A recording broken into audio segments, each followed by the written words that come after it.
en España el Señor ha tenido conmigo. Cuando me dijiste, cuando me dijiste que eras mi amigo, que perdona, Señor, que vas conmigo. Y alegría del cielo cuando digo te amo, y cuánta paz me inunda cuando esté en España el Señor ha tenido conmigo. Cuando me dijiste, cuando me dijiste que eras mi amigo, que perdona, Señor, que vas conmigo. Y alegría del cielo cuando digo te amo, y cuánta paz me inunda.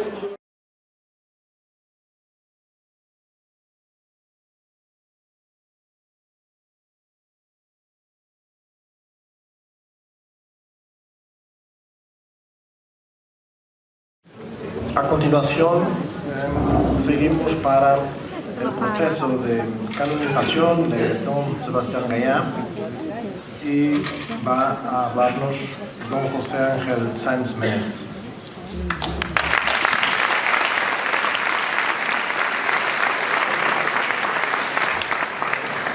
De colores.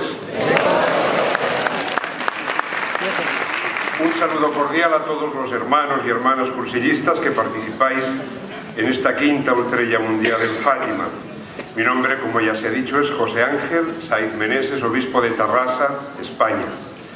A la edad de 17 años hice mi cursillo de cristiandad en Barcelona y desde entonces he formado parte del movimiento de cursillos de cristiandad como militante, como dirigente, también después como conciliario.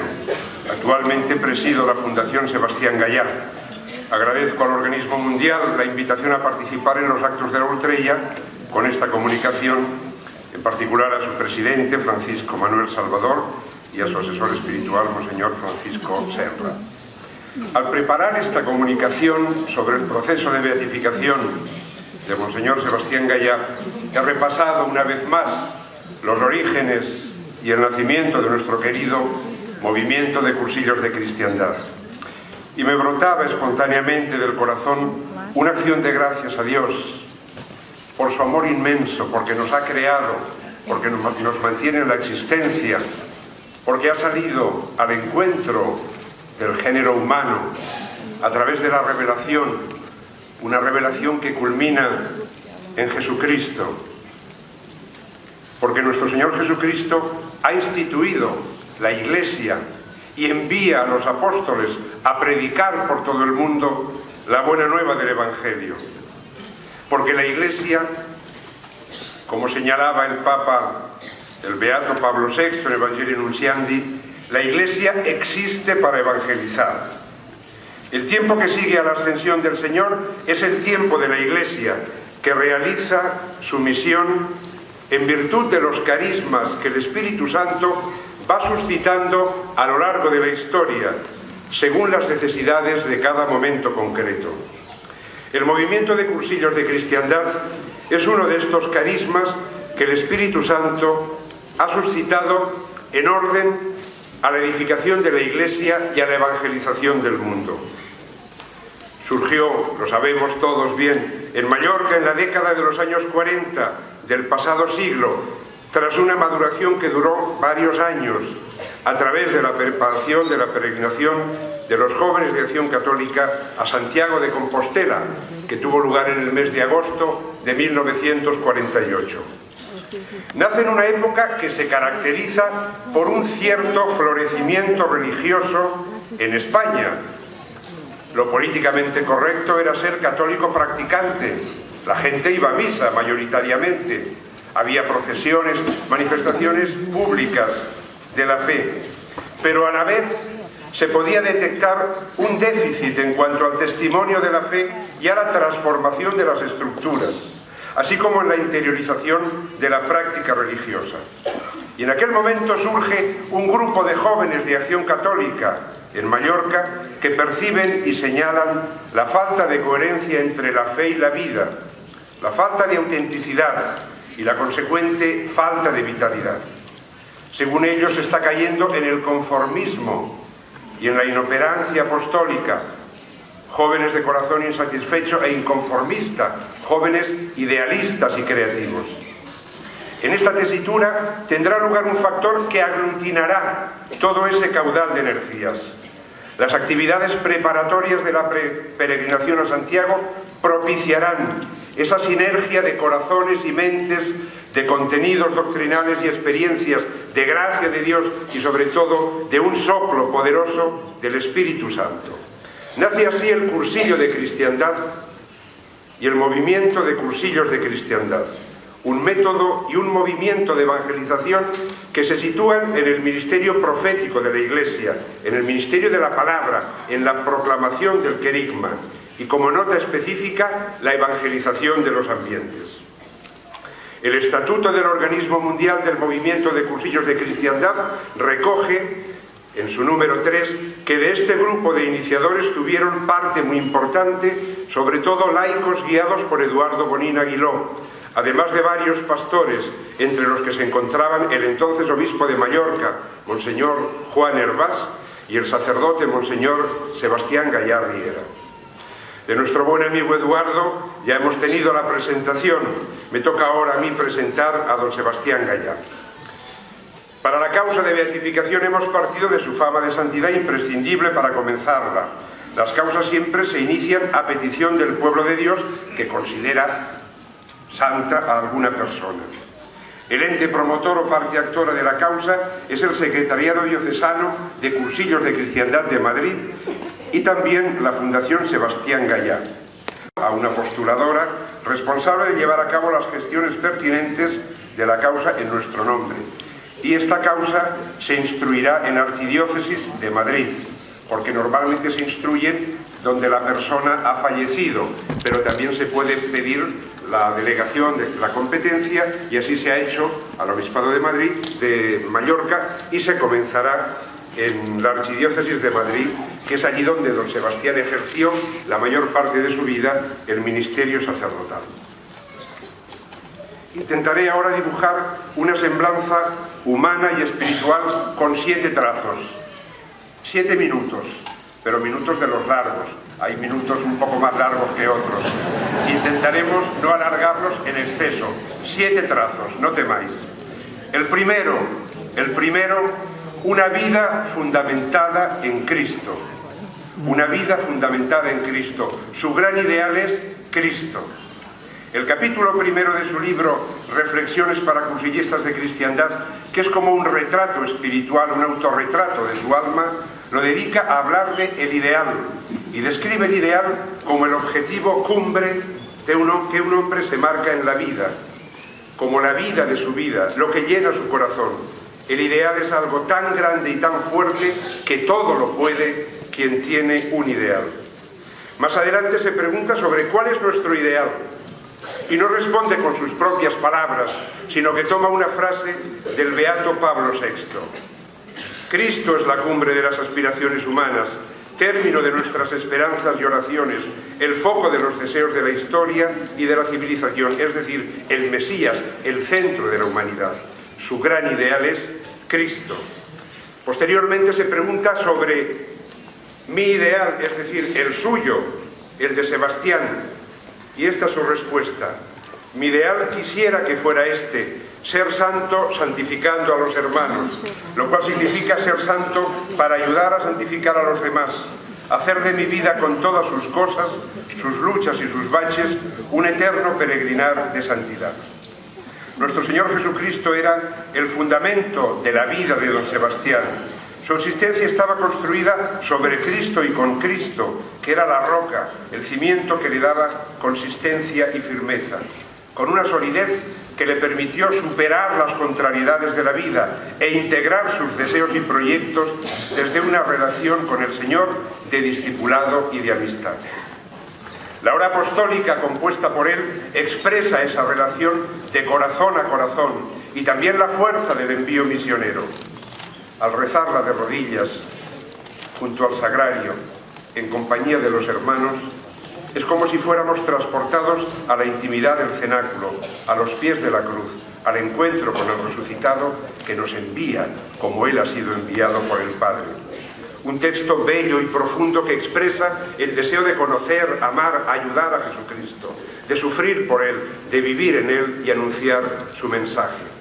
¿Recordáis cuando lo rezamos a los pies del sagrario y repetimos: queremos ser tuyos, Señor, los tuyos de veras, los que no duden, los que no titubeen, los que no se desalienten, los que no conozcan las medias tintas ni las posturas ambiguas, los que lo den todo antes que alejarse de ti?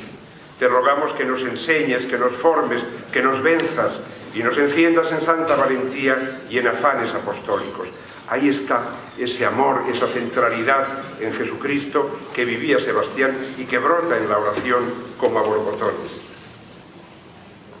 El día de su ordenación sacerdotal escuchó de labios del obispo unas palabras de exhortación a configurar su vida con el misterio de la cruz del Señor. Palabras que quedaron grabadas a fuego en su mente y en su corazón. Su existencia se desarrolló bajo ese misterio de la cruz.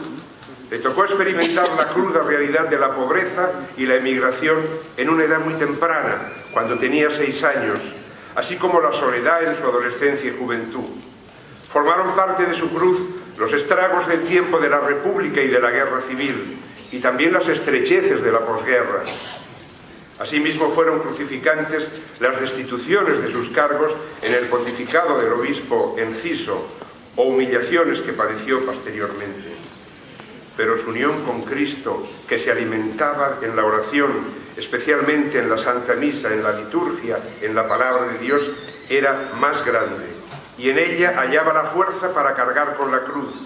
Y como San Pablo escuchaba una y otra vez la respuesta del Señor: te basta mi gracia, la fuerza se realiza en la debilidad. Esa unión con Cristo le daba fuerzas para aceptar las circunstancias dolorosas de su vida, asumiéndolas con amor y alegría, incluso con sentido del humor. De esa forma podía repetir también, como el santo patrón de los cursillos: todo lo puedo en aquel que me conforta. El segundo trazo es que su vida estuvo siempre en manos de la providencia. El cristiano, siguiendo el ejemplo de Jesús, se ha de distinguir por su confianza en el Padre del cielo. Y así os puedo confesar que es mi recuerdo de Sebastián, como un hombre sereno que vivía en esa confianza filial. Nació en Felanix, Mallorca, el 30 de julio de 1913 y fue bautizado al día siguiente en la parroquia de San Miguel. 40 días más tarde, su madre lo consagró a la Virgen en el santuario de San Salvador. Cuando tenía 6 años, la familia emigró a Argentina y estableció su residencia en Mendoza y en Buenos Aires. Pero a los 12 años él siente la llamada al sacerdocio y su padre habla con el cardenal arzobispo de Buenos Aires, y en esa conversación queda claro que si el seminario costea los estudios de aquel niño que era brillante en sus calificaciones escolares, después queda comprometido a incardinarse en la archidiócesis de Buenos Aires. Salvaguardando la libertad porque su padre no quiso comprometerlo, Sebastián vuelve a España y a los 12 años, al sentir esa llamada al sacerdocio, regresa a Mallorca para ingresar en el seminario, viviendo en aquellos años bajo la tutela de su tío Bartolomé. El regreso duró 16 días de travesía, que tuvo que pasar en la cubierta de un barco, sin familia ni amigos, y que él recuerda con la clara certeza de que Dios puso en él las fuerzas para poderlo realizar. Pensemos un niño de 12 años que vuelve de Argentina hasta el puerto de Barcelona, en un barco italiano con tripulación y usuarios italianos, que no entiende nada. Recuerda él que se pasaba muchas horas llorando y que las señoras italianas al verlo le decían: poverello, poverello, pobrecillo, pobrecillo. Pues ahí sacó sus fuerzas en manos del Señor. Los años de seminario son duros también por muchos motivos, especialmente por la distancia que le separa de sus padres y hermanos con los que mantiene contacto epistolar. También recibe otro golpe. Sus padres y hermanos no pueden asistir a su ordenación, pero su tío Bartolomé muere poco antes de la ordenación sacerdotal de Sebastián. Un duro golpe que no le lleva a rebelarse ni a protestar contra Dios, sino que a pesar de las dificultades y sufrimientos es capaz de contemplar el amor de Dios que le ayudaba a fortalecer su espíritu, y recoge él en declaraciones: Dios me probaba, Dios me probaba, Dios me quería fuerte y yo era débil, yo era muy débil, pero Dios me quería fuerte. A lo largo de su vida serán una constante las actitudes de paciencia, fortaleza en las pruebas y confianza serena. Dice él que cuando el hombre se fía de Dios, la providencia convierte los obstáculos en medios. Pero cuando el hombre se fía de sí mismo, los medios suelen acabar convirtiéndose en obstáculos. Confianza en Dios, abandonarse en las manos de la providencia de Dios. El tercer trazo se titula Bajo el aliento del Espíritu, bajo el aliento del Espíritu. Uno de los episodios de su vida que más me llama la atención es este que narraba antes, su vuelta a Mallorca con 12 años para ingresar al seminario. Él es consciente, a pesar de la añoranza y de la pena, de que ha puesto la mano en el arado, respondiendo a la llamada del Señor, y que no debe volver atrás. Y cuando se le pregunta muchos años después cómo es posible que un niño de 12 años mantuviera tal firmeza y determinación, responde sin titubeos: gran parte fue la fuerza del Espíritu. Creo en el Espíritu y creo que toda la fuerza que yo tenía no podía venir de mis años, ni de mis condiciones, ni de mis talentos, ni de mis cualidades. No, sencillamente venía de la fuerza del Espíritu. Sebastián comenzaba siempre las reuniones de la escuela de dirigentes con la invocación al Espíritu Santo. Y él era muy consciente de que es el Espíritu Santo, el maestro interior, que iba formando el corazón de aquellos dirigentes y les enseñaba a acogerlo, como el que los introducía en el misterio de la Santísima Trinidad, llenando su corazón, encendiendo el fuego de su amor. También él era un enamorado de la encíclica Evangelii Nuntiandi de Pablo VI, que en el último capítulo, que trata de las características del evangelizador, señala como la primera: trabajar bajo el aliento del Espíritu Santo. En cuarto lugar, veis que vamos avanzando rápido.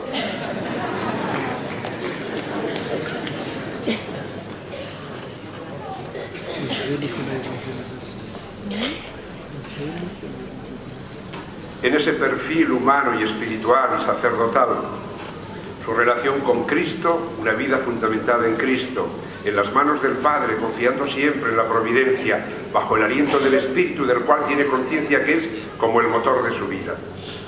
Ahora vamos a ver su proyección. El cuarto trazo es su celo por la evangelización, su celo por la evangelización. Cuando Sebastián regresa a Mallorca para ingresar en el seminario, le espera allí su tío Bartolomé, un sacerdote que además es maestro y que es un trabajador excepcional y de un carácter fuerte y exigente. Él también heredó o aprendió de su tío esa capacidad de trabajo, ese amor al trabajo, esa dedicación. Consciente de que lo importante es aprovechar el tiempo y hacerlo fructificar, se apuntó al servicio militar como voluntario para que no se retrasara su ordenación sacerdotal. Apenas fue licenciado como soldado, estalló la guerra civil y fue llamado de nuevo a filas hasta que finaliza la contienda. Es ordenado sacerdote el 22 de mayo de 1937, en plena guerra civil. Fue dispensado del servicio de armas y destinado como capellán al batallón de ingenieros, en el que ejerció su apostolado castrense. Allí,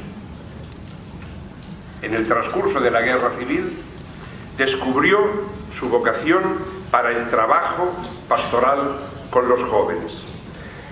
Creó 6 centros de jóvenes de Acción Católica y trabajó con tal eficacia que muchos de aquellos jóvenes, al acabar la guerra, se integraron en los centros de Acción Católica de las parroquias y de los pueblos a los que pertenecían. Al finalizar la guerra se dedica a viajar y a visitar esos centros de jóvenes con frecuencia, hasta el punto de que su vida queda casi totalmente dedicada a la pastoral de juventud, tanto en Palma como en los distintos pueblos de la isla.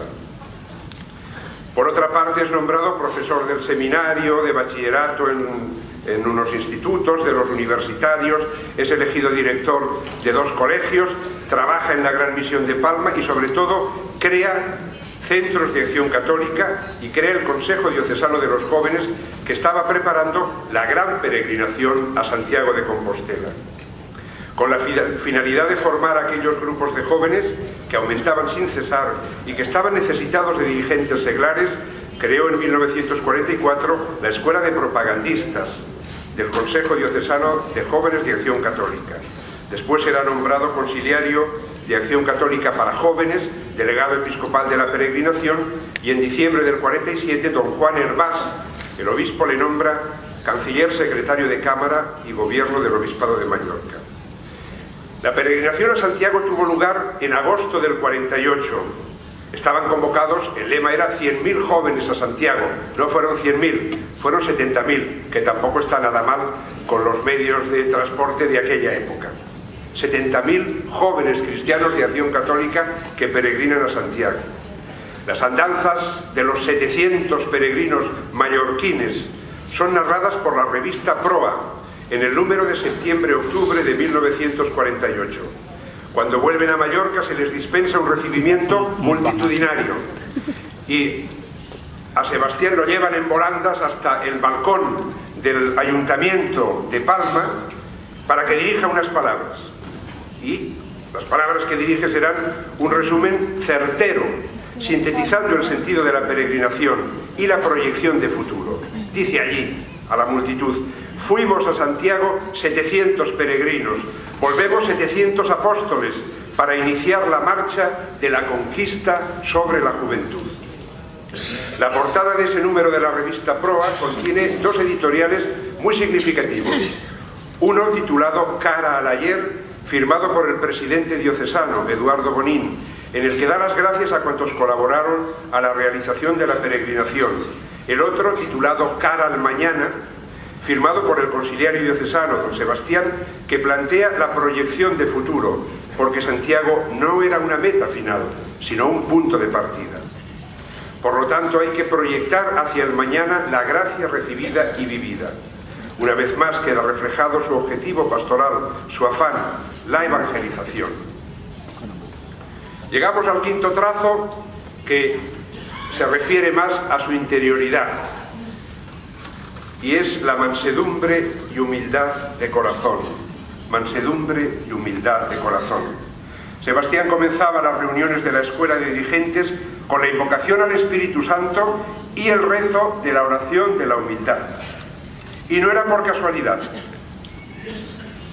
Según sus propias palabras, cuando en el rollo de dirigentes hablábamos de las virtudes sobrenaturales, hablábamos de fe, esperanza, caridad y humildad. Es decir, que desde el principio hemos visto que la humildad es fundamental, fundamental. En su libro Reflexiones para cursillistas de cristiandad tiene un capítulo dedicado a esas cualidades sobrenaturales, con un apartado explícito sobre la humildad. Y arranca con una cita que es como el pórtico general y que presenta como la definición que Cristo, el Señor de los señores, hace de sí mismo. El Hijo del Hombre no ha venido a ser servido, sino a servir. Y subraya que toda la vida de Jesús fue un acto de servicio. Vino a dar y a darse, vino a servir. Es más, estableció como principio que el que se ensalzare será humillado y el que se humillare será ensalzado. En segundo lugar, él recuerda a San Pablo para expresar que llevamos la virtud, la gracia, el carisma recibido en vasos de barro. Como nuestro santo patrón, hemos de ser conscientes de que somos siervos inútiles, de que es el Señor quien obra las maravillas a través de nosotros, que somos vasijas de barro en las que el Señor ha depositado la fuerza de su gracia. Por eso las dificultades, la cruz, las persecuciones, los sufrimientos nos han de hacer crecer en humildad y en confianza en el Señor. Pero sigue su razonamiento y afirma: pero he aquí que la humildad se convierte ante Dios en omnipotencia, porque nos asegura el apoyo divino. Ahí tenemos el ejemplo de María y el Magnificat. Dios quedó complacido de la humildad de María, que encontró gracia a sus ojos y llegó a ser la Madre de Dios. Y concluye: nuestra humildad provoca en el Señor la magnanimidad, y entonces nos llena de su gracia y de fruto. Pasamos al sexto trazo, que es el penúltimo: pedagogo y maestro de vida. Pedagogo y maestro de vida, y este se refiere más a la relación con los demás. La vida de Sebastián está muy vinculada a la enseñanza y a la formación de las personas. Su padre de profesión era maestro, su tío Bartolomé, el sacerdote, se dedicaba también a la enseñanza. Él mismo, al acabar la guerra, es nombrado profesor en el seminario, profesor también de varios colegios de bachillerato y profesor de los universitarios. Será elegido director de los colegios Luis Vives y Cervantes. Por otra parte, creó en el 44 la Escuela de Propagandistas del Consejo Diocesano de Jóvenes de Acción Católica. Nos cuesta entender cómo podía hacer tantas cosas, ser profesor de tantos lugares, iba corriendo de un lado a otro sin parar. Yo ahora, los sacerdotes, aquí hay unos cuantos conciliarios presentes, y por la falta de vocaciones que hay en tantos lugares, hay sacerdotes, sobre todo en diócesis rurales, que les toca ser párrocos, pues a lo mejor de 3 pueblos, 4 pueblos, 5 pueblos, muchos pueblos. La diócesis mía es más bien urbana, no hay muchos pueblos pequeños, pero ahora a un sacerdote que lleva 3 o 4 pueblos, no es aconsejable, no es prudente que vaya al obispo a pedirle que, como tiene tantos pueblos, que le quite alguno, porque si tiene 5 pueblos cuando entra a la entrevista puede salir con 7. Eso es lo que puede pasar. Yo les aconsejo siempre nunca al obispo llevarle problemas, siempre propuestas y soluciones. Pues bien, Sebastián, pedagogo y maestro de vida, pedagogo y maestro de vida. El Señor le había dotado de una penetración psicológica que le hacía conocer el corazón humano. También destacaba por su empatía, ese factor de inteligencia emocional del que se habla tanto ahora, empatía, esa conexión, esa sintonía con los demás. Pero sobre todo el Señor le había colmado de ilusión y esperanza, una ilusión contagiosa y expansiva que se traducía en un sentimiento de alegría y satisfacción por la esperanza de acercar a las personas a Cristo. Para él la ilusión por la conquista de las almas es el don de creer en todos los dones. Todo lo puedes con la gracia de Dios.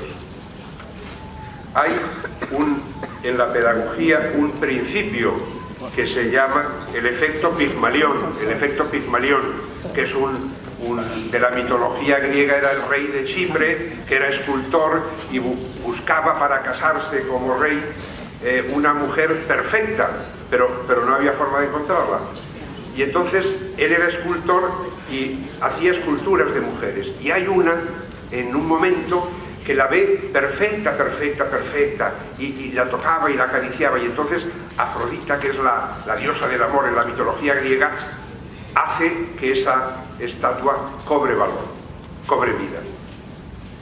De ahí, recordáis una película, My Fair Lady, o Pigmalión, una obra de teatro, en que un profesor de lengua consigue que una chica muy arrabalera y muy mal hablada y muy vulgar la convierte en una señorita distinguida. Pues bien, desde la psicología y la pedagogía eso se ha estudiado y experimentado, y se ha llegado a la conclusión de lo que llaman el efecto Pigmalión, que consiste en lo siguiente: las expectativas que nosotros depositamos en las personas influyen poderosamente en sus avances o en sus retrocesos.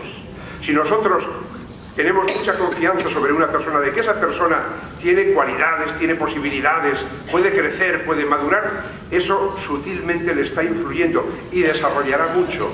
Y en cambio, si en otra persona no esperamos en nada, influye negativamente. Por eso los padres y madres o los profesores o los sacerdotes o los catequistas, jamás a un niño, a una niña hemos de decir: eres un desastre, es que eres un desastre, es que eres un desastre, porque acabará siendo un desastre, porque asumirá el rol de desastre.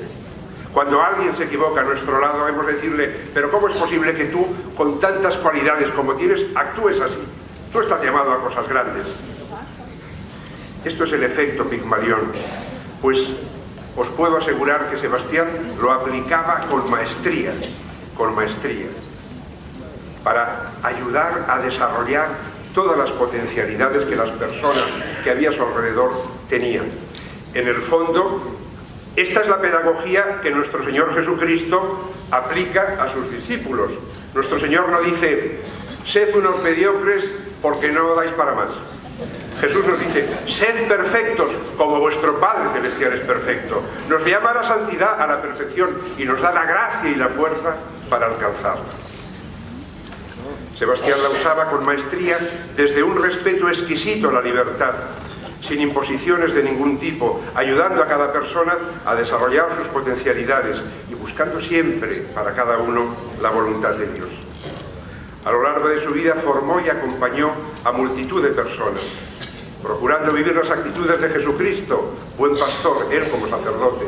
El buen pastor conoce a las ovejas, las conduce, las congrega en la unidad, da su vida por ellas, conociendo a cada persona, gastando tiempo con ellas, demostrando la importancia que tenía. Era un privilegio trabajar con él en equipo. No es fácil el trabajo en equipo, lo sabemos todos. Preparando un cursillo, o en el mundo de la empresa, o en la docencia, no es fácil trabajar en equipo, porque se requiere dejar a un lado todo tipo de protagonismos para poder alcanzar un objetivo común.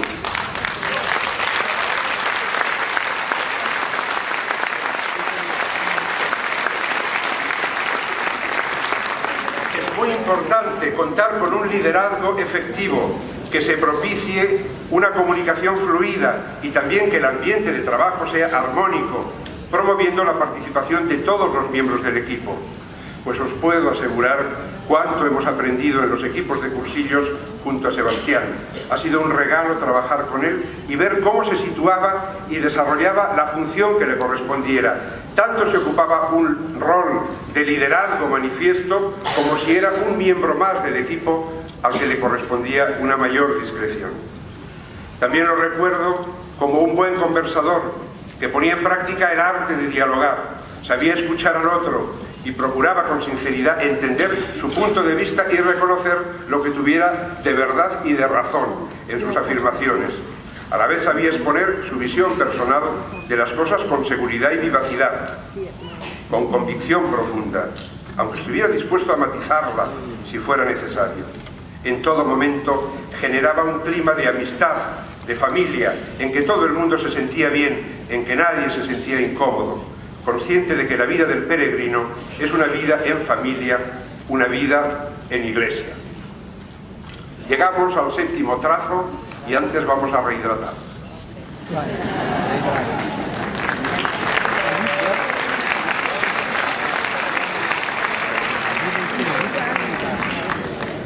El séptimo trazo lo titulo Mantener la unidad. Mantener la unidad.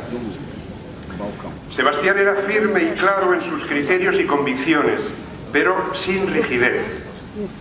En las relaciones personales procuraba no levantar barreras, sino tender puentes, merced a su carácter afable y conciliador. Tenía una facilidad innata para conseguir que los miembros de un equipo de trabajo o de reflexión entendieran los objetivos comunes y se aplicaran para conseguirlos. Don Juan Capó, que es una figura importantísima en la historia del movimiento, tiene un libro precioso que todos estos libros los hemos de reeditar y leer, y a todo cursillista nuevo que se incorpora se los tiene que leer para que conozca la historia del movimiento, que es como el álbum familiar que nos gusta repasarlo en casa a veces cuando tenemos un poquito de tiempo. Pues hemos de leer todos estos libros, que son auténticos tesoros. Pequeñas historias de la historia de Cursillos de Cristiandad.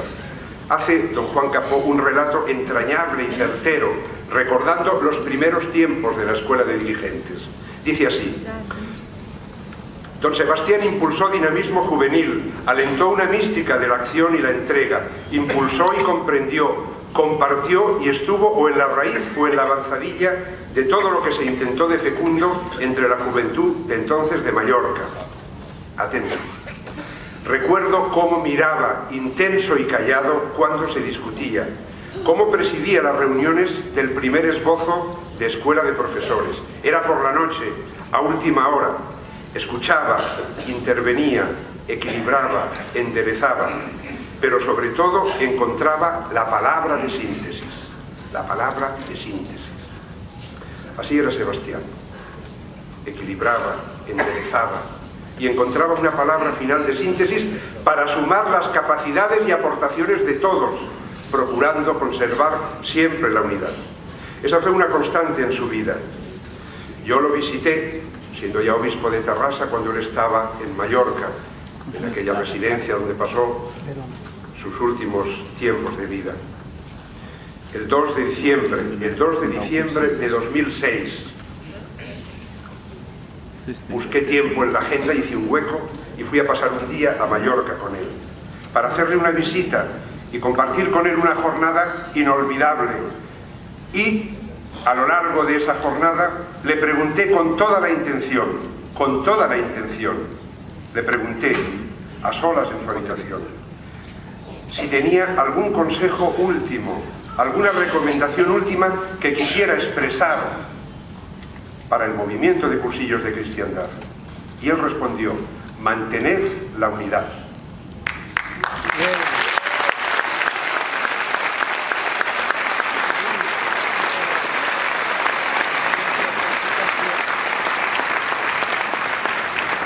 La respuesta fue alta y clara, pero yo quise asegurarme de que no era una respuesta espontánea, una respuesta momentánea. Y a lo largo del día, en 2 ocasiones más, le volví a hacer la pregunta, a solas y con mucha claridad. La respuesta en esas 2 ocasiones fue la misma: mantened la unidad. Su respuesta revela otra prioridad en su espiritualidad y en su vida, que nos remite a la oración de Jesús en la última cena: Padre, que todos sean uno, como tú y yo somos uno, para que el mundo crea. Entre la imagen que describe don Juan Capó, todos eran jóvenes, y la conversación que mantuvimos con Sebastián en diciembre de 2006, han pasado aproximadamente 60 años, pero su vivencia y su criterio son los mismos. Fijémonos también en 2 textos al respecto. El primero recogido en su libro Reflexiones para Cursillistas de Cristiandad, en que se refiere a la unidad a partir de una cita del Papa Pablo VI. Dice: qué estupendamente lo ha dicho Pablo VI. Solo hay problemas insolubles cuando se está dividido. Aunaos, estudiad las cosas, buscad la manera de ayudaros. No os dividáis, no os opongáis los unos a los otros. Sabed transigir en lo secundario en favor de lo esencial. Amad fervientemente la responsabilidad asociada para conseguir la unión, la concordia, la fusión de los ánimos. El segundo texto es de 1992, publicado en Testimonio, boletín del Organismo Mundial de Cursillos de Cristiandad. Ahí escribe un artículo en el que habla del asesor del movimiento de Cursillos de Cristiandad y señala 5 características. Dice: ha de ser testigo auténtico de lo absoluto, administrador de los misterios de Dios, educador de la fe, forjador de unidad y servidor de la comunidad. Así describe, leo solo un parrafillo, la misión que el consiliario tiene como forjador de unidad. Dice: todo en la Iglesia gira en torno a la unidad. Todo en Cursillos se basa en la unidad, nacida de la amistad que trasciende. Habrá que zanjar las escisiones, huir de los aislamientos, superar los protagonismos, implantar la afectuosa ley del diálogo. Y el polarizador de esta unidad en la amistad habrá de ser aquel que ha sido constituido pastor de muchas ovejas por el pastor del único rebaño del pueblo de Dios. Podemos decir que el testamento que nos dejó fue la llamada a mantener la unidad. Recordamos, peregrinación a Santiago, agosto del 48, cuando vuelven los peregrinos mallorquines, ya el último tramo en barco desde Barcelona hasta Mallorca, los llevan a la plaza de la ciudad y a él lo suben al ayuntamiento al balcón y dice unas palabras. Dice: si durante años nuestra consigna fue a Santiago Santos, a partir de ahora que sea esta otra, desde Santiago, santos y apóstoles. Es una de las frases que ha quedado en la historia del movimiento. Yo, bueno, arrancad ya.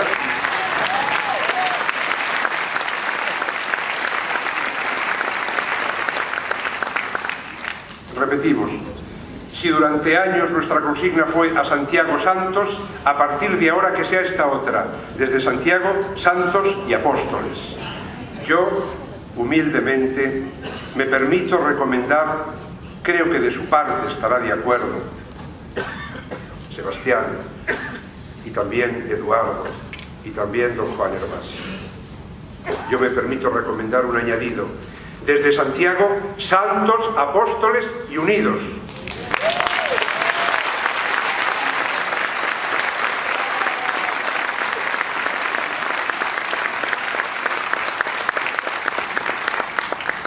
Unidos para poder ser creíbles, porque Jesús dice en su oración: Padre, que todos sean uno como tú y yo somos uno, para que el mundo crea. Si no damos un testimonio de unidad en la Iglesia, en nuestras diócesis, en nuestras parroquias, en nuestro movimiento, en nuestras ultrellas, no somos creíbles. Si presentamos un mensaje precioso, sublime, incomparable, pero estamos divididos, no somos creíbles. No somos creíbles.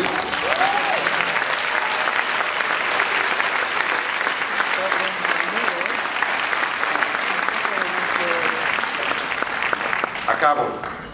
Cuando la Santa Madre Iglesia canoniza a uno de sus hijos, proclama solemnemente que ha seguido de cerca el ejemplo de Cristo y ha dado un testimonio luminoso, o bien con el derramamiento de su sangre si es un mártir, o ha practicado las virtudes en grado heroico, en el caso de un confesor, respondiendo con fidelidad a la gracia de Dios. La Iglesia los propone como ejemplo porque han sobresalido sobre todo por el ejercicio de la caridad y de las demás virtudes evangélicas.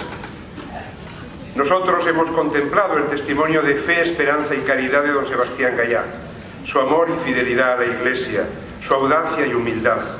Somos testigos de que permaneció firme en el surco en el que el Señor lo depositó, dando un fruto abundante de santidad, evangelización y comunión. Y por eso queremos promover su canonización, conscientes de que será un ejemplo luminoso para el movimiento de cursillos de cristiandad, para la Iglesia y para el mundo. A su intercesión nos encomendamos para mantener vivo y operante el carisma que el Señor concedió a su Iglesia por medio de los que iniciaron el movimiento de cursillos de cristiandad, y ojalá que un día veamos elevados a los altares canonizados a Eduardo Bonín, a Sebastián Gayá y a Juan Hermás, de colores.